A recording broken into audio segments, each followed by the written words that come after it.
Disaster on camera. Jagmeet Singh's model stunt sparks press conference meltdown. It was supposed to be a strong political moment, one that could place Jagmeet Singh, the leader of Canada's new Democratic Party, NDP, firmly back in the national spotlight. Instead, what unfolded on camera was nothing short of a political catastrophe. Singh's latest attempt to energize his base and take a bold stance on foreign diplomatic affairs ended in an embarrassing meltdown, both visually and politically. At the heart of the chaos? A press conference that spiraled rapidly out of control after Singh made an eyebrow-raising demand that Canada impose severe sanctions on Indian diplomats. The claim came amid heightened diplomatic tensions between Canada and India, but Singh's delivery, tone, and lack of clear follow-through left many in the media scrambling to understand if it was even a serious proposal or simply political theater. Reporters in the room were visibly stunned. Several tried to follow up with questions, but Singh, seemingly unprepared for pushback, abruptly ended the session. As he left, one reporter was overheard saying, "That's not how it works," prompting laughter from others in attendance. Cameras continued to roll, capturing every awkward second of what's now being described as one of the most embarrassing moments of Singh's political career. But it didn't stop there. What is social media buzzing just as much as the failed press conference is Singh's recent partnership with an online figure many believe to be an OnlyFans model, though her exact background remains unclear. The two were seen together at campaign events in Ontario and British Columbia, taking photos with supporters and even appearing in a casual TikTok video that raised eyebrows due to its tone and the apparent lack of vetting of Singh's campaign companions. The optics weren't great. While Singh may have hoped to appear hip, relatable, and progressive by aligning himself with new digital influencers, critics pounced on what they saw as a desperate attempt to win over younger voters. The result? An explosion of headlines, memes, and hot takes claiming Singh was campaigning with a model, an accusation his team neither confirmed nor denied, further fueling speculation. Whether the association was intentional or accidental, the damage was done. Conservative pundits labeled it tone-deaf, while liberal critics dismissed it as a reckless distraction from real issues. What could have been a fresh, forward-thinking collaboration quickly snowballed into yet another distraction for a leader already struggling to hold onto political relevance. What's particularly striking is how these stumbles contrast with Singh's earlier brand image. When he first emerged as a major political figure, he was widely praised for his charisma, stylish appearance, and progressive values. He brought a new face and voice to the political scene, resonating with communities that had often felt left out of the conversation. But in recent months, Singh has struggled to maintain that momentum. Critics now say he's trying too hard to recapture the spotlight with gimmicks rather than policies.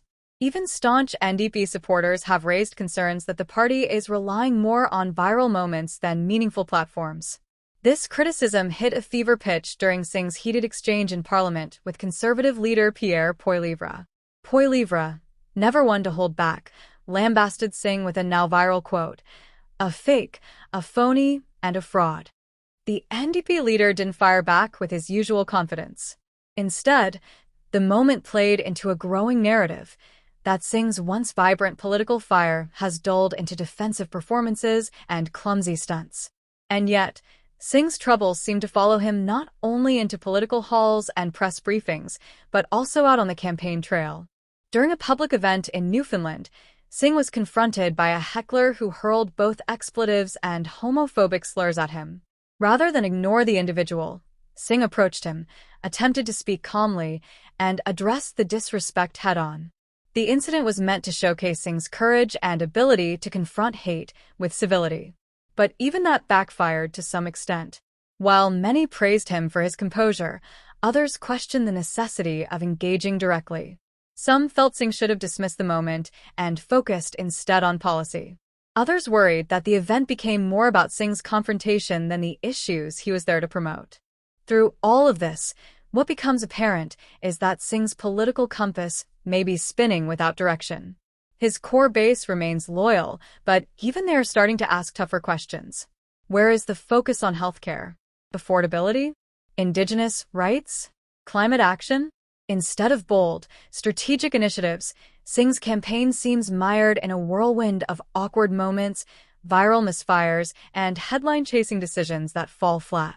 The press conference disaster, the online influencer controversy, the scathing critiques in Parliament. Each incident seems to chip away at the perception that Singh is the fresh, authentic alternative he once seemed to be. Meanwhile, rivals are taking full advantage. The Conservatives, under Poilievre, have doubled down on messaging discipline and relentless critiques. The Liberals, while fending off scandals of their own, have quietly distanced themselves from Singh, especially after the recent political clashes. Voters on the left now find themselves torn, disillusioned with Trudeau, but unsure if Singh offers anything more concrete. That uncertainty is what haunts the NDP's current campaign. In politics, perception is power. Singh once wielded it masterfully. But today, his image appears increasingly out of sync with the moment. Whether he's making sweeping diplomatic pronouncements without policy backing, partnering with controversial figures for photo ops, or trying to out-troll his opponents, the effect is the same: confusion, not conviction.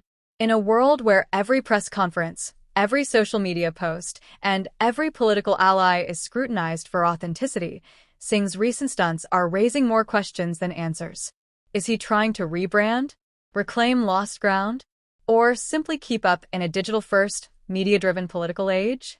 One thing is clear: the clock is ticking. Voters are watching.